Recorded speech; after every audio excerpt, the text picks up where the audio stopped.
Pontiac has been quick all season. A win in February, 3 straight victories in April, a win in July, and yet another last Saturday night has moved this man into second place in NASCAR Winston Cup points. An all-star pit crew and a perfectionist car owner complete the package. The season has not been without its ups and downs, but now, with just 7 races remaining, it's time to launch one last late-season assault on another Winston Cup championship. And tonight, you get to meet Rusty Wallace, driver of the Miller Genuine Draft Pontiac, on This Week in NASCAR. And now, from the Sheraton Inn in Dover, Delaware, here is the host of This Week in NASCAR, Eli Gold. Good evening, everybody. Welcome to Dover, Delaware. A great crowd, as always, joining us here at the Sheraton in Dover. This week, it's the NASCAR Busch Series and the Winston Cup cars in action at Dover Downs. The Split-Fire 200 and 500 set for this weekend. We've got a lot to talk about with our special guest, Rusty Wallace, who joins us tonight. If you'd like to hop on board, the phones are open to you right now, toll-free at 1-800-292-5551. That's our toll-free number to put you in touch with us here in Dover, Delaware tonight on This Week in NASCAR. As far as the news of this week is concerned, it was made official on Tuesday. Jeff Bodine will begin driving car number 7, the team that he now owns, the former Alan Kulwicki car. He'll start here this weekend in the Split-Fire 500, moving from Bud Moore onto his own team. Lake Speed, who was to have been Bud Moore's driver starting next year, takes over effective this weekend. Unfortunately, it does leave Jimmy Hensley on the outside once more looking in. Also, many of you have heard, you might have read it today in USA Today, Mark Martin had a pretty good-sized accident yesterday while testing at the Martinsville Speedway, getting set for next weekend's Goodies 500. The good news is he is just fine. He flew in here to Dover just a short while ago. He's doing okay, ready to get to the racetrack tomorrow morning for the start of practice. The car, not quite as good. It's pretty much of a total write-off. So the Roush team now getting set with a new short track car for next Sunday's running of the Goodies 500. But that's the news of this week. Now let's welcome our special guest to the show tonight, a man who just a few nights ago, under the lights at Richmond International Raceway, picked up Winston Cup victory number 6 for this 1993 season. Another checkered flag for Rusty Wallace. Our congratulations to you, the super run. Last year, the same thing. As a matter of fact, your season and Pontiac's season really began to turn at that event a year ago, and you guys really haven't backed off at all. Well, it started to turn last year at Richmond, no doubt about that. When we hired Buddy Parrott, we felt like we had really had our team looking good, and when we brought Buddy in, he just brought that little bit extra leadership we needed really badly to the team. We won Richmond, and then we went on to have a lot of good finishes after that, but then that firm grip we had on the end of the 1992 season really launched us in 93. This has been the best year for Pontiac in the modern era of NASCAR Winston Cup racing. Last Saturday's win, though, didn't come without its moments. You had that stop-and-go penalty and so on. What does a driver think about at that moment? Whether you feel the penalty is deserved or not, all of a sudden you're back at the rear of the field. Is it tough not to just lose all the steam out of your operation? Well, I lost a little concentration there for a while because I got so flaming mad that when I started driving, I mean, I told him, I said, I'm a weld these cats, you know, and I mean, I took off, and I just got I was so mad that I started passing so many cars, and I was really going after it, and I said, calm down, calm down. And Buddy started hollering at me on the radio. He said, slow down, just take it easy. I said, I know how to drive this thing. I've been doing it my whole life. Stay off the radio. You know? And so then I had to get my act together and regroup and calm down and just save my frustrations for the end of the race because I didn't jump to start like I thought I did, and it just upset me. But, hey, I won the race. And I was talking to Les Richter the other day, the head of NASCAR there, and competition director. He said, man, if you wouldn't have won that race, we'd still be in the truck discussing this, wouldn't we? I said, yeah, you probably would have. Let me ask you a question that I'm sure the racing fans may all have on the tip of their tongue. It had been reported in the Charlotte media earlier this week that there might be a Ford in your future. You, of course, now drive for General Motors in Pontiac. What's the status there? I know there's probably not a whole lot you can say, but were the reports without basis, or are there talks going on? Well, we're kicking it around, there's no doubt about that, because General Motors has had a major change. In my personal opinion, has been a change for the worse. And so I've got to look at what's best for the whole team. Miller Genuine Draft and all the sponsors and the 35 employees that we got and the whole deal. As of right now, I'm still in a Pontiac. I've been in a Pontiac my whole life, and I love those people. They're good people. They treat me like $1 million. I've got a Pontiac dealership. I've been doing a lot of appearances at all the Pontiac stores. And as of now, nothing's changed. But we are looking at what's going on. Rusty Wallace, our special guest tonight, driver of the Miller Genuine Draft Pontiac. And as soon as we come back, we'll get to your calls and comments. We're live tonight in Dover, Delaware on This Week in NASCAR. Stick around. Your turn as soon as we come back.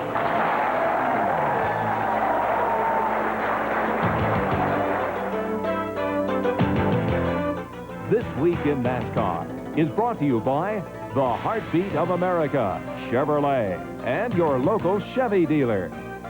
By Smooth Busch Beer, an easy-drinking Busch Light.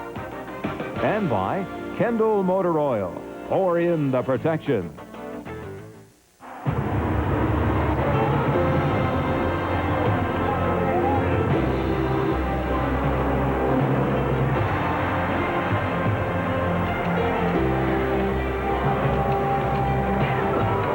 Everyone talks about how racing technology makes their street cars better. There isn't a car company today that brings more race-winning technology to the street than Chevrolet.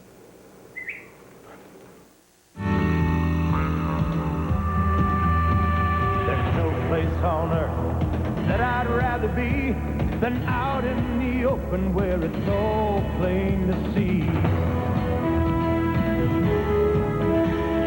Gonna get done, it's up to you and me. Come on and head for the mountains of Busch. Come on and head for the mountains of Busch. Beer.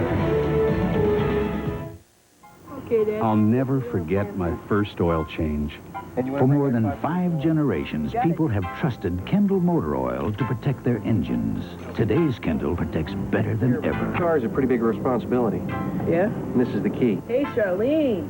Did you put the drain plug back in, son? That day, I learned something about motors and motor oil. What's that look like? And to be sure to put the drain plug back. Look for the newest members of the Kendall NASCAR racing team, Kyle Petty and Kenny Wallace. Splitfire earned a United States patent. Splitfire doesn't look like any other spark plug. And the patented Splitfire doesn't work like any other spark plug. 5 extra horsepower by merely installing these plugs. Quicker in the quarter mile. A 4.8% gain in mileage. There's nothing like a Splitfire. You'll get more power and more mileage, or your money back. Get guaranteed Splitfire benefits for all gasoline engines at leading automotive stores nationwide. Victory Lane at Richmond International Raceway this past Saturday night. Rusty Wallace enjoying the fruits of his labor. We're going to talk in greater detail a bit later on in the show about the crew, but man, you got a very special bunch of guys. I do. My guys are #1 in my heart. They're fast and they're ready. And we're going to take a look at some pit stops a bit later on. Okay. Let's get to the phone calls, though. We thank you folks for being patient. Jay is up first from Ocala, Florida, watching on the Sunshine Network. Hello. How you doing, Eli? Good, Jay. Thank you. I want to say congratulations to Rusty on his win. Thank you very much. And I want to know where you got to start with, where you got involved with Pontiac originally. When you drove for Penske originally, was that a Pontiac at the time? When I drove for Penske originally, it was a Chevrolet Caprice. Back in 1980, the big old boxy car. Right, It had the 116-inch wheelbase and 64 inches wide. I mean, it was like a gigantic taxi cab, but it was a good handling car. David in Jonesboro, Arkansas. Good evening. Hello, Eli. Good show. Thank you, sir. Congratulations, Rusty, on Saturday night. Thank you very much. My question is, on the sponsorship deal, did the sponsors pay 1 year at a time, or the whole 4 or 5 years, or how does that work? Well, a lot of times it depends how happy the sponsor is with the driver, and then sometimes, or with the team. But most deals are, most programs that people put together, I guess, are 3 years, most of them. And the ones that are real good sponsors are 5-year programs. You try to keep a team together and keep the sponsors together so that the sponsors and the teams can build together. And once you start having little short-term things, it just doesn't work that good. Right. Sam in Spokane, Washington is next on the phone, watching on Prime Sports Northwest. Hello. Good evening, Eli. How you doing? Great, Sam. Thank you. Great. Great run, Rusty. Thank you very much. I have a couple very different questions. First of all, has NASCAR, any of the technical directors or rules makers or anybody ever thought about putting a brake light say, inside the center of the back window in case of an accident? You know, when guys get on the brakes, the guys in the back will know about it earlier. Well, that's a good question, but no, I don't think you'd want to do that. I mean, something like that, it would startle the driver probably. I mean, because that thing would be always coming on, always coming off. And that wouldn't do a driver like me any good or anybody else, because we can tell the distance. We can tell there's only really certain times you're supposed to be getting on the brakes, and other times, hopefully you're a good enough driver to stay on your toes to be ready for something like that. You don't think anybody would wire up the brake light to a button on the steering wheel or something and hit the button and make the guy behind him slow down when you weren't slowing down at all? You know, I get a lot of people ask me, so why don't you have airbags in the cars? That would make them a lot safer. Right. I'm saying, boy, that thing would be inflated all the time. Could you see that at Martinsville? Oh, geez. Right in your face. Let's go to Overland Park, Kansas for our next question. Good evening, Darrell. How are you? Just fine. I just wanted to thank Rusty for doing the fully fitted lap in memory of Alan Quick. And also, I'm thinking about going to one of these fast-track driving schools or the Richard Petty driving schools. What do you think of some, guy off the street going to this? What's your opinion? How dangerous is it? Well, it's not dangerous at all, I don't think, going to a driving school. I mean, that's what they're all about. I mean, the driving schools are for people to go out there to learn. If you're really serious about it, I mean, it's a place to start. But to tell you the truth, 90% of the people go there just to have a great time, to experience what it is like driving a car. And I get all kinds of business people come up to me with companies that I'm involved in and say, hey, boy, I sent some of our guys over there. Boy, it was the greatest thing in the world. Sure. But, it would be a start, I guess. But I guess my best start, if you're really going to be a race driver, is get out there in the dirt with the rest of the guys. I mean, get out there and learn the car, learn the chassis, and really get down and do it. Just to take a pile of money and go to a driving school and say, teach me how to drive, doesn't work, because you got to learn the chassis. Sure. Did you have to learn to like the high speeds? You know, I can't imagine getting behind the wheel of a car and going 200 miles an hour. You know, I'm not going to say that I necessarily abide by the speed limit every mile on the interstates, though I should, but I'm certainly not going 200. Did you have to learn to like that kind of speed? I think you had to learn about it. There was a lot of drivers that I grew up with on the short track circuit that loved running the intermediate tracks and the short tracks, and just absolutely were petrified of the bigger tracks. And that never crossed my mind. It never did.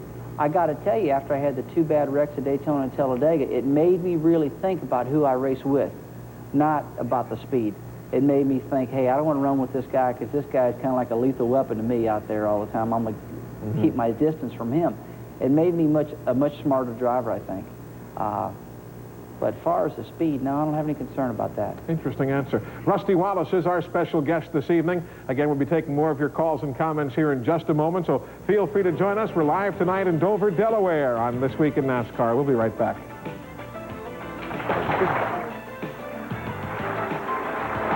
And you're right, you know.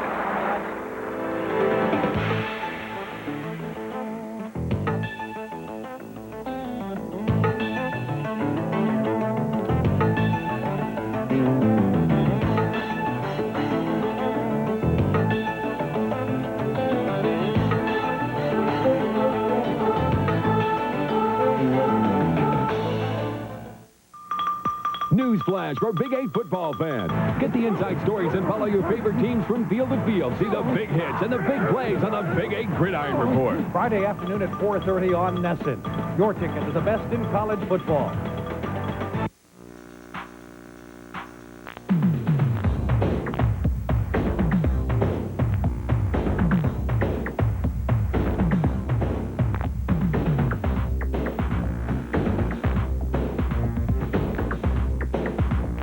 Pick your spot for Eagles 93, Friday night at 6, or Saturday morning at 11:30 on NESN. Your ticket to Boston College football. Eagles 93 is brought to you by Fleet Bank.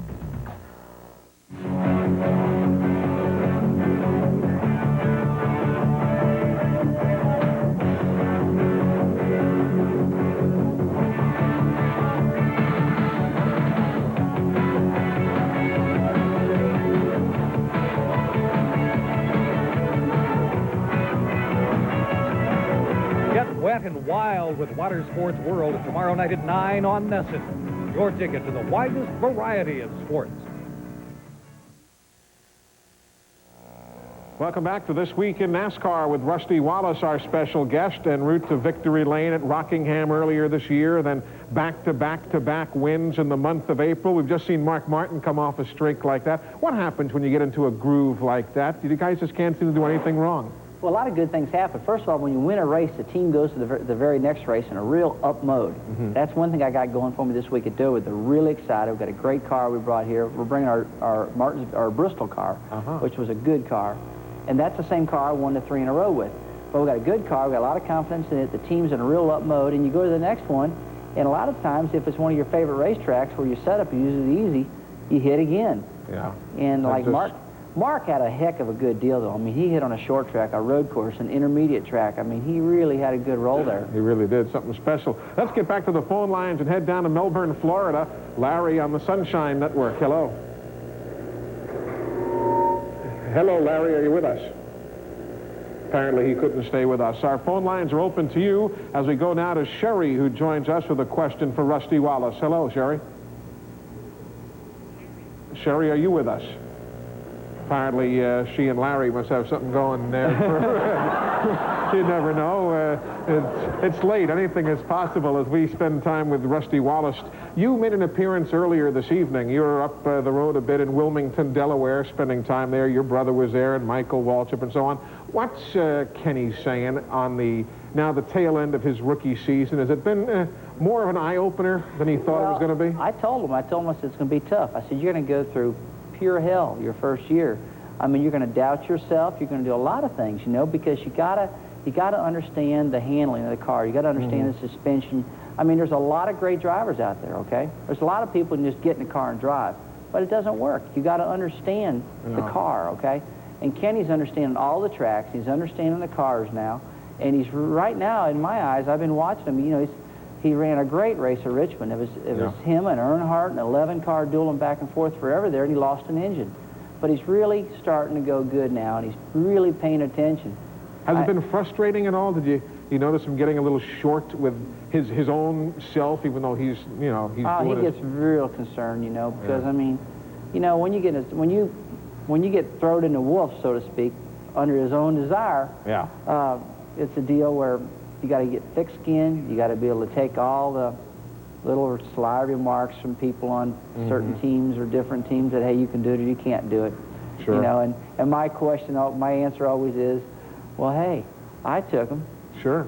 I won 3 races with him. We about won the championship. We missed the championship by 10 points. No, the kid can drive. Sure. You just got a different division. You got to work hard. And Bobby Labonte's going through the same thing. Yep. And it's all starting to come together now. That's right. We've got a visitor joining us here at the Sheraton with a question. Hello, Mark. How are you? Hello.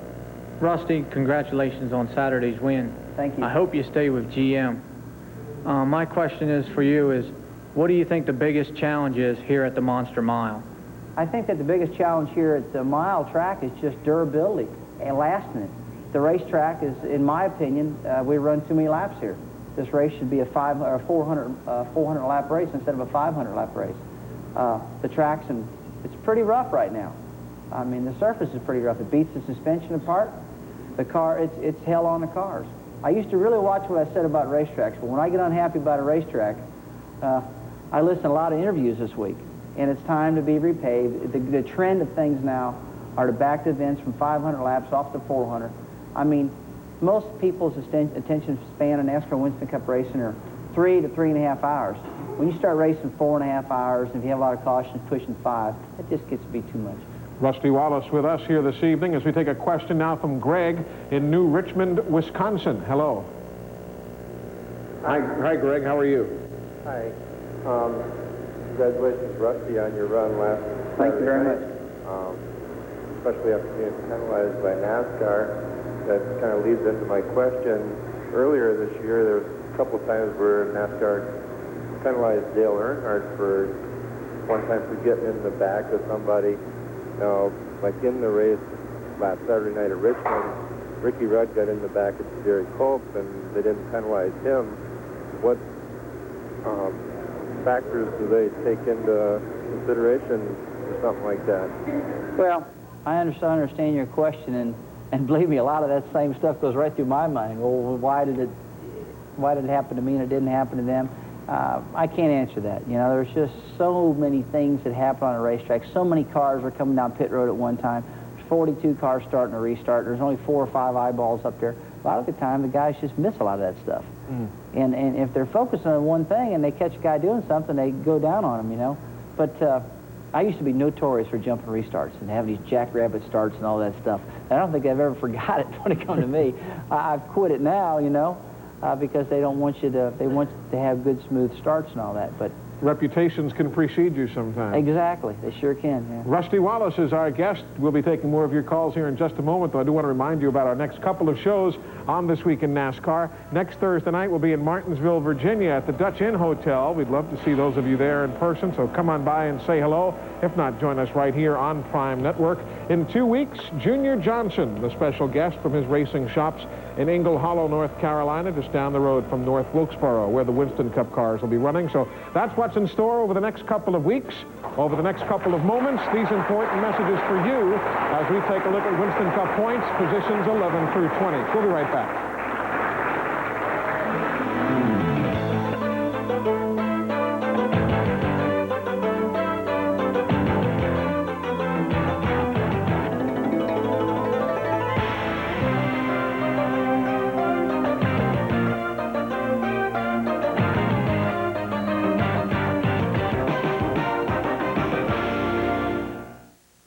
It's a slugfest in the Northwest.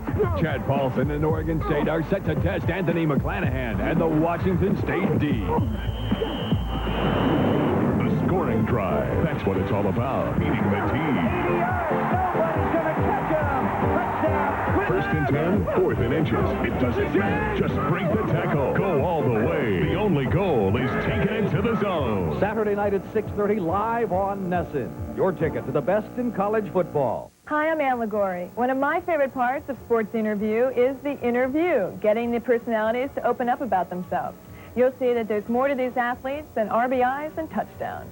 I told it to the people I needed to tell it to. I don't have to tell it to you. It's not going to get me in the Hall of Fame. I'm probably one of the only athletes in L.A. that says he doesn't want to go join the golf tour and doesn't want to be an actor. Football put me here, but football will get me out.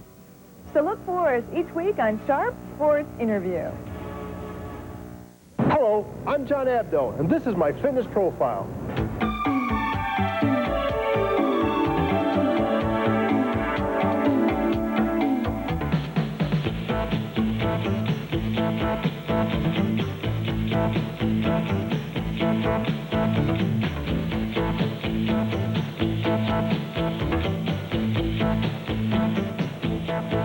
So tune in to my fitness profile each week here on New England Sports Network.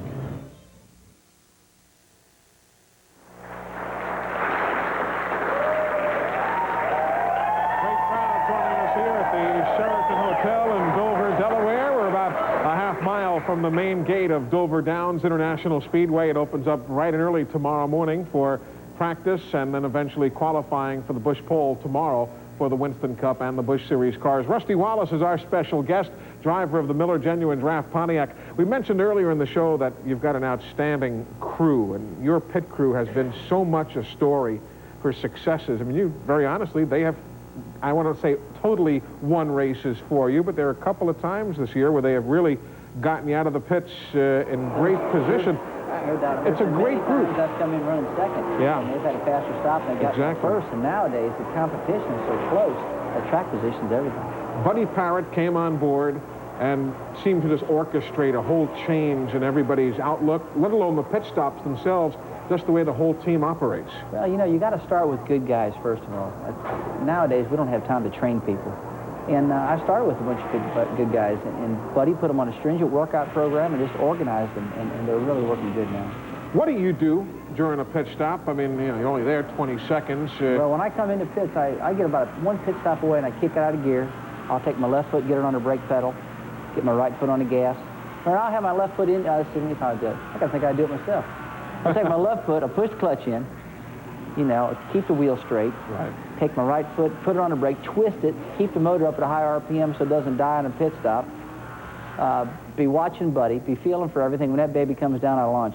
And so it's it's a lot going on in the cockpit, too. And all the while, they'll give you something to drink real quick, too. Yeah, but if you're leading the race, you got too much going on to drink. I hear you. Let's go out to Simi Valley, California for our next question. Linda watching on the Prime Network affiliate. Good evening. Hi, Linda. How are you? Hi, Rusty. Hi, how you doing? Good. I'd like to ask you a couple of questions. Why is the short track race car scene so fast and that long racetrack car scene is fast, but it's not as quick as that short track race car?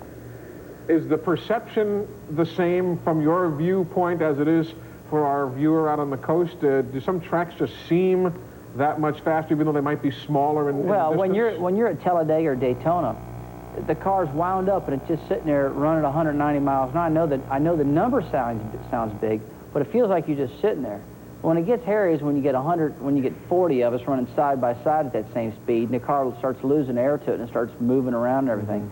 But when you go to a shorter racetrack, where you got 700 horsepower and say 600 or 500 some odd foot-pounds of torque, you mash the gas, it'll just really set you back in the seat. I bet. And then you're on the brake and you lunge forward, and there's a lot of motion going on. But at Daytona and Talladega, you're just moving kind of real smooth. Does Bristol feel like the quickest, or Dover? Is there one where, under normal circumstances, even out there by yourself, forget about guys taking air off the car, is there one track that just feels that much faster? That's a good question, and yeah, there is. Bristol, you come down a straightaway so fast, and then you just blast into the corners, and you accelerate real hard. Well, Dover is the same way. In fact, I almost run identical chassis setups at Dover as I do Bristol, with just a couple pounds of spring rate. And so the tracks are real similar, because you run down a straightaway, go down in this big hole, mash the gas, and come back out. Versus like a Pocono, where you go into a tunnel turn, you're getting across it, then you go to the last turn, and you got to tiptoe around it. Right. These places are high bank, and there's a lot of G-force. I bet there are. Let's go down to Roscoe, Illinois now for a question. Diane, good evening. Hi, Rusty. Hi, how you doing? Fine. I have to be your biggest fan in Illinois. Great.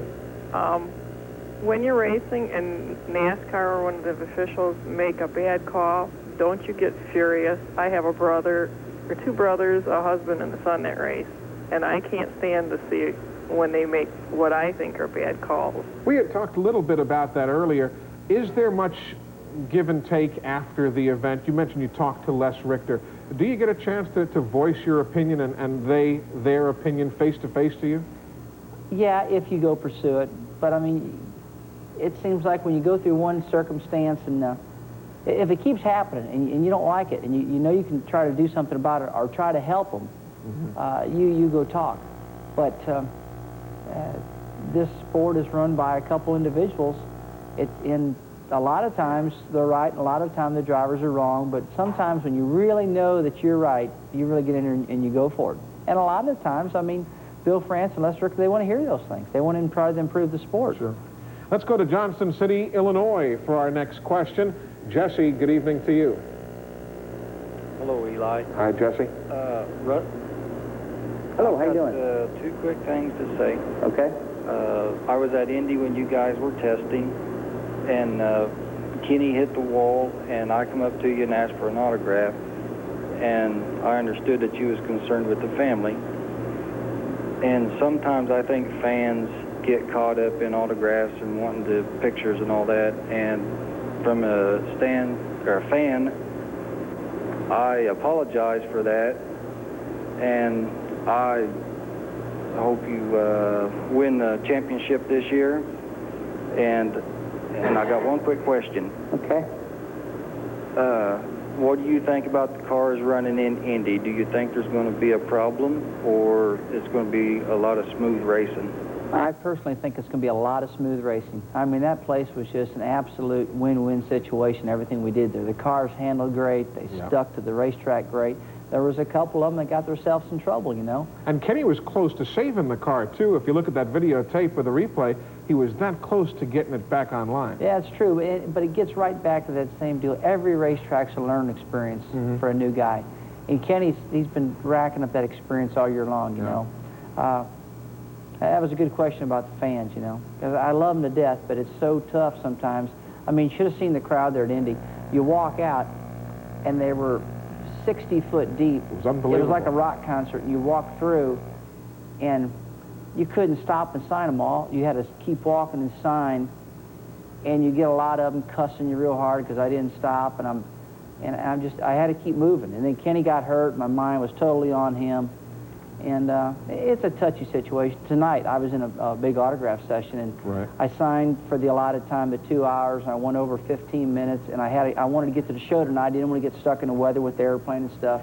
And there was still 1,000 people out in line, and there's nothing I can do about it. And it's a tough situation, you know, but the sport's popular, and if the fans come to see you and they love you and they root for you, hopefully they'll understand. Exactly. Rusty Wallace, our guest. We've been speaking about his brother, Kenny Wallace, as well, who's involved in the Max Race Cards Rookie of the Year battle here in 1993. As we break away, let's take a look at the numbers in that Rookie of the Year race. We're coming right back.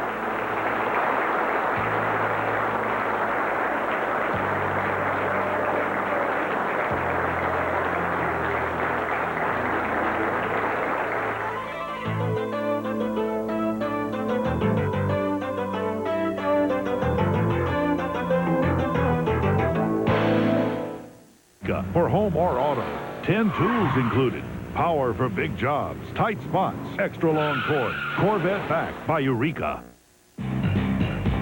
Serving America's great sports networks. You're watching Prime Network. For the car you drive, for the way you drive. Slick 50 high performance engine formula. Hey there, Grandpa. How's the old truck running? Never been better. Oh, I brought your graduation present by. Well, it's been in the family a long time. Kendall Motor Oil. It's good stuff. Thanks, Gramps. I'm not quite sure what to say. Well, that and this old truck kind of go together.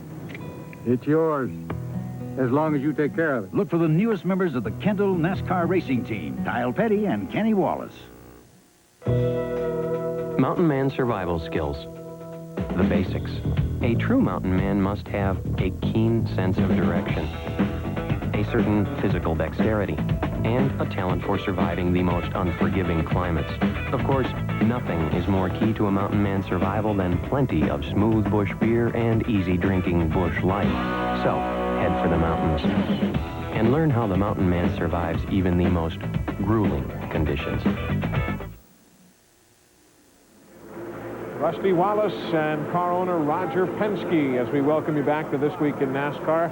As we mentioned earlier, you broke into Winston Cup racing with Roger, running about 5 races or so that first year. It must be a real treat working for a man who has that kind of automotive and business background to him. Well, it's fun working for him because he pays attention to what's going on. This guy isn't just a car owner. I mean, he gets into the nuts and the bolts. He talks to shock absorbers. He talks to springs. He talks race strategy. He talks scheduling. He talks everything. I mean, and when he gets to the racetrack, he doesn't want to go sit in the suite and smoke a cigarette and watch his car. I mean, that guy gets his radio, he walks up the grandstands, gets on top of the roof, and watches every single lap and talks to me every single lap. Does he? You don't tell him to get off the radio, do you? Every now and then. Do you really? Yeah, and he's really good about it. He takes it. He says, run that high line. I said, I don't like that high line. Well, I think you ought to run that high line, so I'm not going to run the high line. So just please try it for me one time. I said, okay. So I get up there and I'll about bust my rear. No, I didn't. Get back down. That's fine. You were right. You were right. I said, okay, thank you. Let's go out to Reno, Nevada for our next question. Linda, good evening. Good evening. Hi, Rusty. Hi, how you doing? I just want to say congratulations on Saturday. You're the best. Well, thank you. And I have a couple of questions. First, how many race cars do you have? And how do you decide which car you're going to use in which race? And also, what decides the position on pit row as to who gets which pit? Good question. Great question. Good question. And it'll be different next year, the car deal. First of all, the decision where you get on pit road for your pit stops is based on qualifying. Right. The past champion gets the #1 choice, and then it goes on down by the way you qualify. A lot of teams like to get openings, pit wall openings, where the vehicles drive in and out. If you get an opening, it's easier to get in or get out sometimes. The cars, right now, totally, I believe we got 8 or 9 cars in our shop. There's 2 road race cars, there's 2 Daytona Talladega cars, and the rest of them, you can designate them short track or intermediate. Now, I've got 1 car that totally designates short track. It's a new car I just won Richmond with. A lot of times, the way you differentiate cars is based on the tread width. And the Daytona Talladega cars were 59.5 inch in the tread width, and all the other cars were 60.5. Well, now as of next year, the new rule is that all the cars are going to be the same tread width. So instead of having a short track car or a Daytona car or a Talladega car, we might have what I believe is going to be called a NASCAR car, where all the cars will be the same. I think that's what this sport's going to. Of course, a lot of the fellows over the past few years, Harry Gant comes to mind in particular, he ran the same car last year, like 12 or 14 races. So it's we've already started to see some standardization within the industry. Well, the car that I won the 3 in a row with this year and that I was on the pole with at Richmond last year and at Phoenix and all that, I ran that car to death because it was one of my favorite cars until I learned that I could duplicate it, and I did that 4 or 5 times, and now I feel like I told the guys, I don't care which car you take. To me, they're all the same. You've been seeing on the screen the number of the championships and titles that Rusty Wallace has won over the years. Right now, as we break away, here's a complete synopsis of his Winston Cup accomplishments. Some interesting numbers. Take a look. We're coming right back.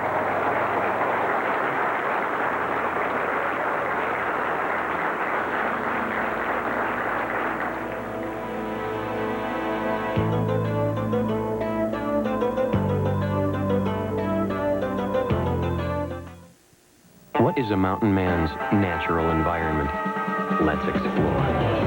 A mountain man enjoys peaceful surroundings, a place where gentle winds blow, and the beauty of nature is all about.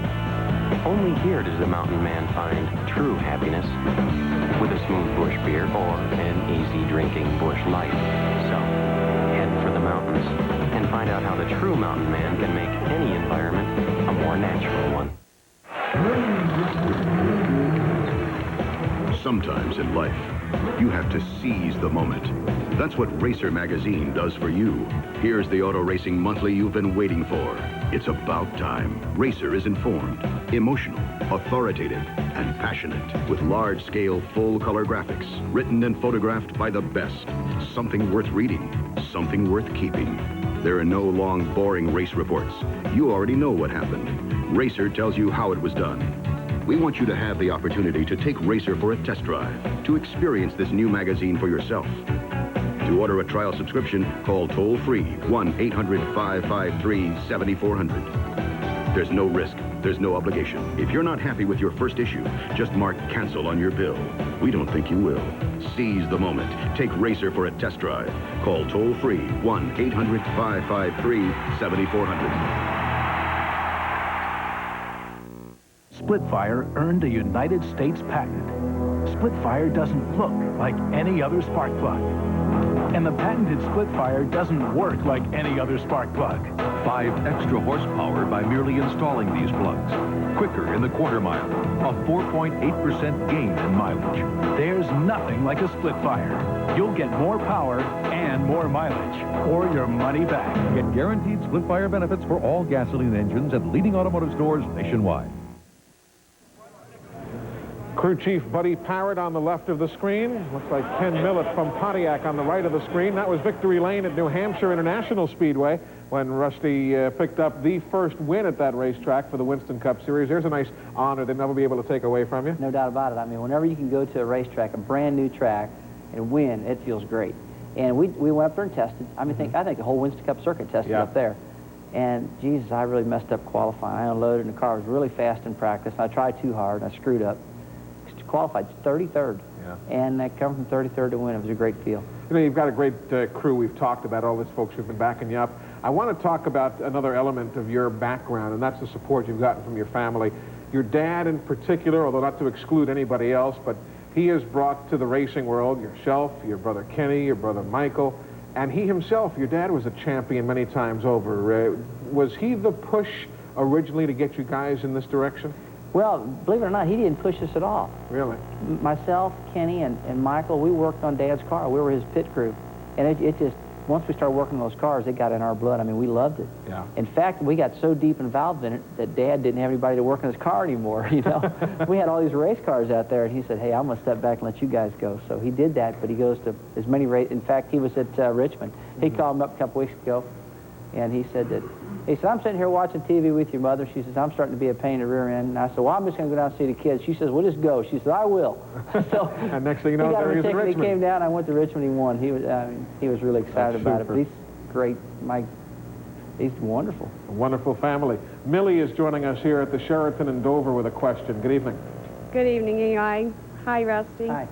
My question is, who was the first Winston Cup champion and what year?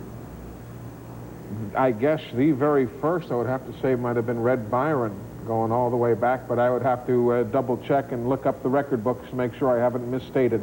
But a good question, and we'll definitely follow up on that for you. Speaking of Winston Cup champions, I know the answer to this question, but I want to, since we're talking about people who have done so much in your career, Bobby Allison is a man that you have cited time and again as another major force in your development. You couldn't have picked a better man than that. Well, I ran so many short tracks. I won over 220-some short track events. I ran just about every asphalt bull ring in the whole United States, I think.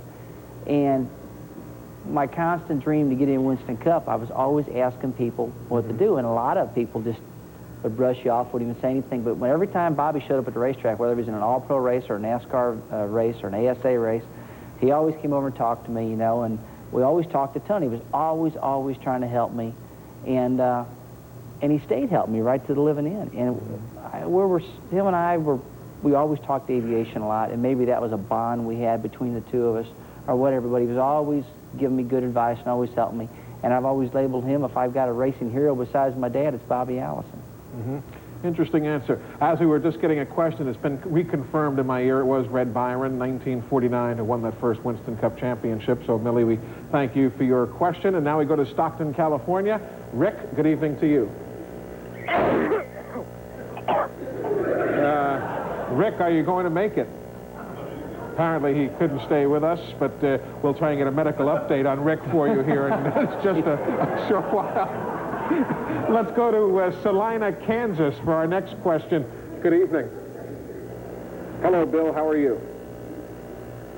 Eli. Yes, sir, Bill. Rusty, are you going to take over Alan Kowicki's Polish victory lap? Am I going to stay doing it? Yeah, I'll stay doing it. You know, it's a tough situation. There's two good fellows that had had problems this year, but yeah, I think it's a good, honorable thing to do, and I enjoy doing it. And I'm just, you know, I don't know how to keep what do you do wrong. You know, I'd like to. Davey was such a good friend of mine, and how to honor him also. You know. Yeah. I almost need to. I guess I go to every race think I'm going to win it now. I need to go ahead and put a flag in the car too. There you go. Rusty Wallace, our special guest, are coming right back. But first, here are some numbers pertaining to this weekend's running of the Splitfire 500. We'll be right back.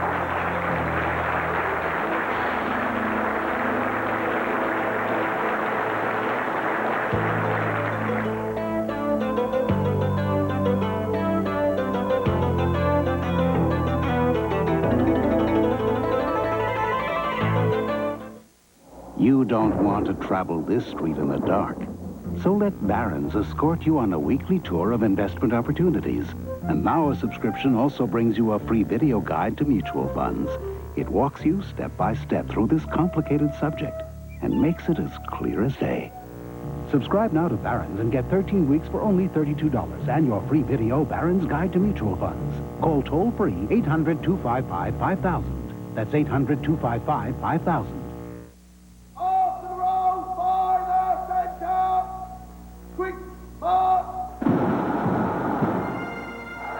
Great Britain's Royal Regiments on parade. Dedicated, skilled, steeped in tradition. The Argyll and Sutherland Highlanders, the Princess of Wales's Royal Regiment, and the Royal Anglian Regiment, celebrating the anniversary of the coronation of Queen Elizabeth. Tickets available at the Boston Garden box office or call 931-3100. Now for Oates, now for Wesley, back for Bork, the one-timer, scores! Raymond Bork with the victory! 20 seconds left, sudden death overtime, and Raymond Bork makes it 4-3 for Boston.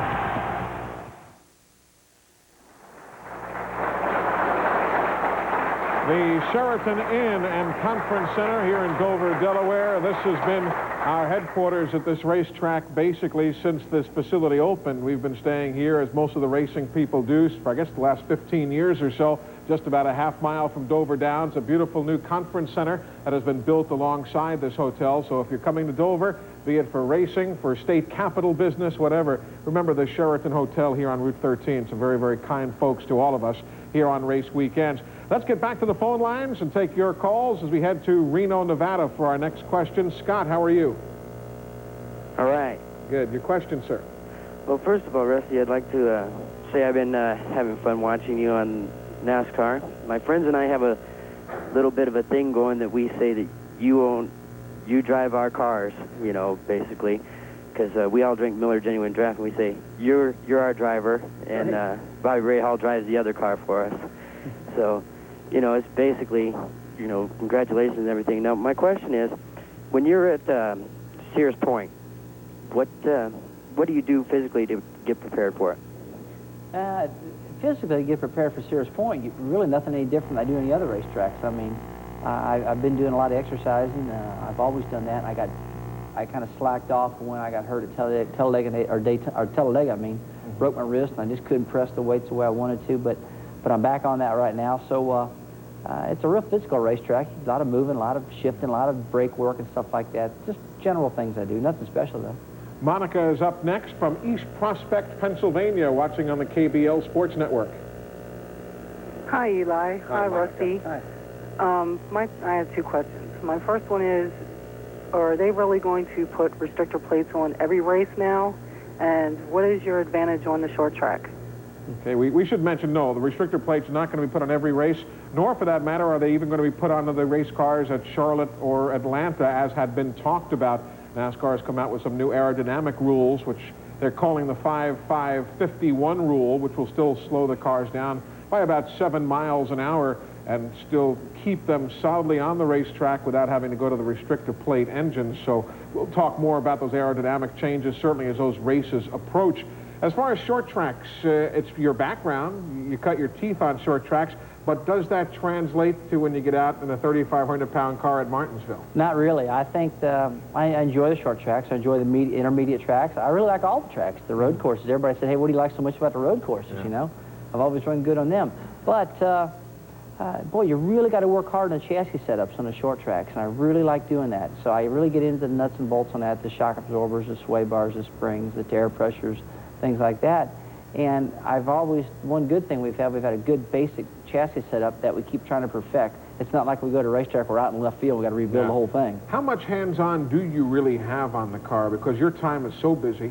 Everybody's doing stuff. When you get to the racetrack, though, do you get in there and get your hands dirty, or? Oh, every now and then, very little. I don't have any hands-on like I used to in a short track. I like it when I was running the ASA cars and stuff like that.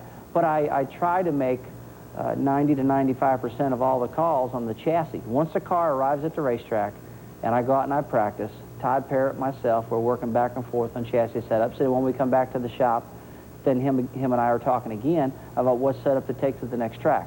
And that's something that it's just maybe a 30-minute conversation that we can work out between him and I real quickly.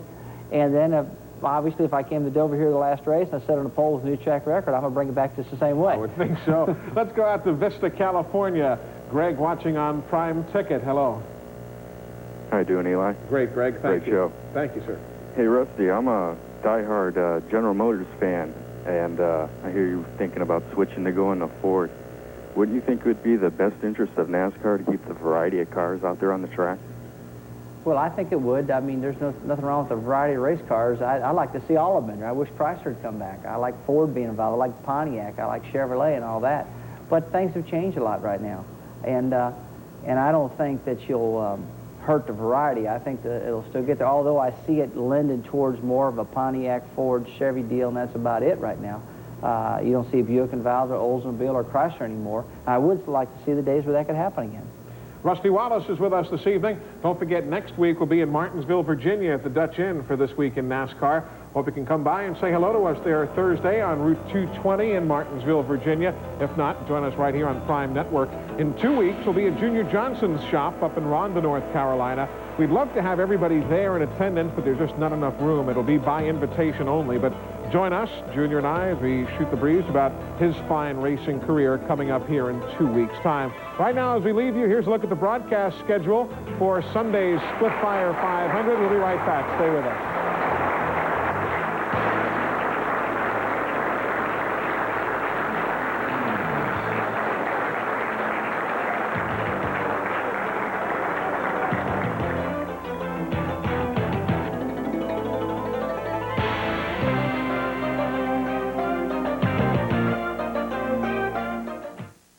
How many men upstairs? Let me rephrase that. There's an exception to every rule. I can take your badge right now for initiating an illegal investigation. On the Pittsburgh Police Force, Hardy, behind you! his name is Tom Hardy. Officer Hardy was not out of control. I'm trying to solve a murder here! Bruce Willis, Sarah Jessica Parker, Striking Distance. Rated R. At theaters Friday.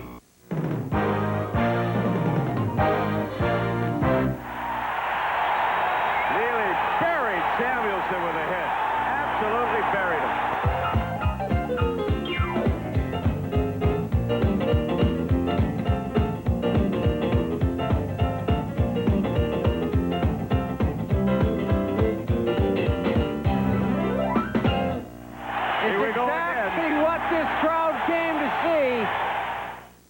TriStar Pictures and NESN would like you to meet Rudy, a young man with a dream to play Notre Dame football. You could win 2 free passes for Boston's premiere of Rudy on October 7th. Movie hats, T-shirts, and the grand prize, a trip to Veterans Stadium in Philadelphia to watch Notre Dame tackle Navy on October 30th. Send a postcard today with your name, address, and phone number. You could attend the premiere of Rudy and share his dream of traveling with the Fighting Irish.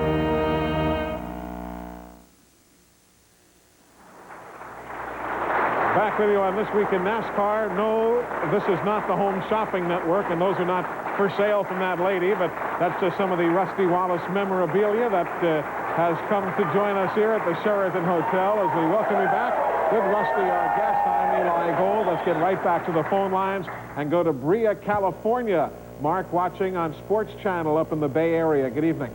Good evening. How are you doing, Eli? Great, Rusty? thank you. Hey, how you doing? I had a couple questions, one for Rusty and one for you, Eli. I'll give Rusty his first.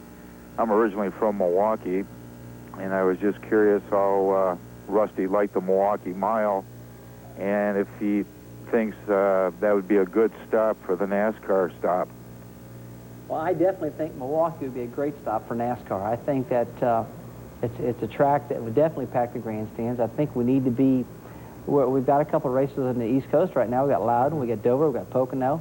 I wish we could get something in Midwest where I'm from. Well, plus that's one of your old stomping I grounds. cut my teeth up there in the Wisconsin area, and so I'd like to see a racetrack in Milwaukee. It's a good track for me. It is. Larry is next from Batesville, Arkansas. How you doing, Larry? Great. Great show, Eli. Thank you, sir. You got a very special man there. He's one of the greatest chassis men in the country. I just wish him and Mark Martin the best of luck. Larry he knows Shaw. who this is. Larry Shaw. How about that? Hey, Larry. We appreciate you calling in, Larry. Appreciate it. You know, that's one thing. When you guys grew up together and battled on the short tracks. That was Larry Shaw's crew chief when Mark Martin started racing. And he's building a lot of cars right now. It's probably built the most quality car in the type of cars that he's building back there right now. And I used to build some front suspensions for him a long, long time ago when I was trying to raise some money to keep racing. But good guy. I'm glad he called. I'm glad he called in. Let's go to Milan, Illinois for our next question. Karen, how you doing? Hi. Hi there. Hi, Eli and Rusty. Hi, how you doing? Rusty, you've done a great job remembering Alan and Davey. And we are going to Atlanta to see you win the championship. I want to know how hard it is to drive the speed limit on the regular highways. Forgetting about the Tuesdays and Wednesdays, but how about right after the race, even leaving to go to the airport? Is it tough to woe yourself down? It's tough to woe myself down going to the airport after the race because I'm just trying to beat the traffic out. But I tell you, that's a real good question, too, because I find myself running too slow going home sometimes from the race shop because my mind's I'm just thinking. And there's been many times that I've got home and I pull in my garage and it's like, I don't remember getting here. Man, I don't remember driving. And I don't know if anybody's ever done that, but I mean, that's happened to me. I drive all the way home and I pull in the garage and I go, man, I don't remember driving home. And I look down the speedometer sometimes, I'm sitting there 50 miles an hour and I go, man, I better get going. These cars are whizzing past me. And it seems like every time I get going, I get pulled over. So, man, I just can't seem to hit it right, you know? A quick question from Apple Valley, California. Russell, how you doing? Oh, pretty good. How you doing? Good. Time is short. Yeah, I was wondering, my dad and I are both Miller fans, but we were wondering about the oil viscosity as far as racing conditions and track and heat conditions. Is oil viscosity really that important as far as the short track and long track races? Well, sure it is. I mean, when you've got an engine that you're cranking, what, 8,800 RPMs, Sure. and that thing's out there for 500 miles, and the engines are sitting there at 240 degrees in the oil temp and 230 on the water, and it's an absolute torture chamber. And that's the reason these oil companies are involved in NASCAR. First of all, to prove their product, and then second of all, to get out there and show the people what they got and try to sell their product. But we've got Mobil 1 in our car. We chose it for a couple of reasons. I'd hate to have an oil in my car that I knew wasn't any good and I got to run it. I tried to choose the #1 oil, and that particular blend's great. Rusty Wallace is with us. We're coming right back to wind things up on This Week in NASCAR. Stay with us.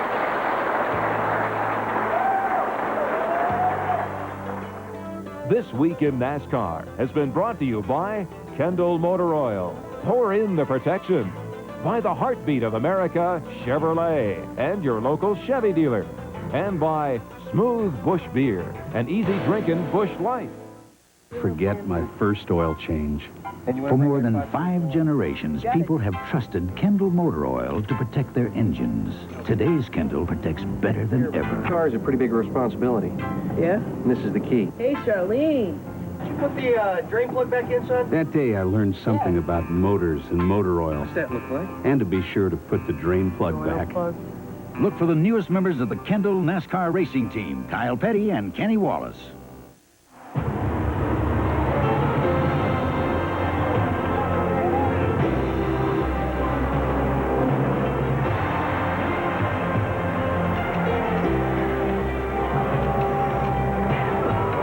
Everyone talks about how racing technology makes their street cars better. There isn't a car company today that brings more race-winning technology to the street than Chevrolet. Where to find the Mountain Man? A mountain man can often be found on the trail of adventure, in search of remote watering holes, or weathering harsh climates. Most often, however, you'll find the Mountain Man wherever you find smooth bush beer or easy-drinking Bush Light. So, head for the mountains and find yourself in the wide, open world of the Mountain Man. Get in shape. Fine body. Aerobic workouts. Fine body. Burn the calories. Trim down. Fine body. Prime Bodies. It's the shape of things to come. Weekdays at 7 and 10:30 on Prime. Rusty Wallace, the time has gotten away from us this evening, but I appreciate you coming by, and all the best for the rest of the season and a run at the championship. Thank you very much. I'm going to try real hard. Rusty Wallace, driver of the Miller Genuine Draft Pontiac, joining us here in Dover tonight. Don't forget, next weekend we'll be at the Dutch Inn Hotel on Thursday for This Week in NASCAR, and in 2 weeks' time, Junior Johnson is our special guest. So that's going to wind it up. We again thank all the folks here at the Sheraton in Dover for all of their hospitality, and our thanks again to Rusty Wallace. I'm Eli Gold. Till we see you next week. Take care, everybody. Good night.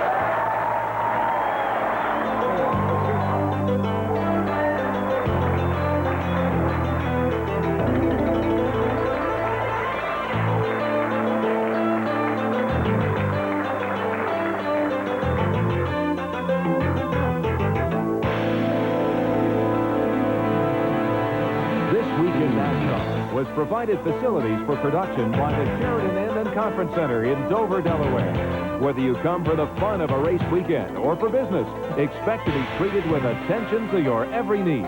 The newest conference center in Delaware is now open, so plan to have your next business function at the Sheridan Inn and Conference Center in Dover, Delaware. We'd like to hear from you, so write us at This Week in NASCAR, 1625 Broadway, Suite 550, Denver, Colorado, 80202.